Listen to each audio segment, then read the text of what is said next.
ইংরেজি শেখা শব্দ উচ্চারণত্ব। আজকে আমরা জানতে চলেছি 18টি বাক্য।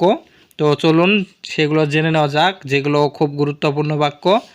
নেক্সট অর্থ পরবর্তী, স্টোরি অর্থ গল্প, ক্রাউড অর্থ জনতা বা ভিড়, স্টেশন অর্থ গাড়ি থামার স্থান স্টেশন, আনকমন অর্থ অসাধারণ, রাউন্ড অর্থ গোলাকার চক্র, সেম অর্থ একই বা অভিন্ন, ইম্পর্ট্যান্ট অর্থ গুরুত্বপূর্ণ, ডেভেলপমেন্ট মানে উন্নয়ন, ন্যাশনাল মানে জাতীয়, ফ্যাক্ট মানে প্রকৃত ঘটনা, ট্রাভেল মানে ভ্রমণ, ফাইন্ড মানে দেখা বা খোঁজা, মেনি মানে বহু বা অনেক, অ্যাফেক্ট মানে প্রভাবিত করা, লোকালিটি মানে জনপদ বা অবস্থান, অকিউপেশন মানে পেশা, প্রভার্টি মানে দারিদ্র্য বা অভাব।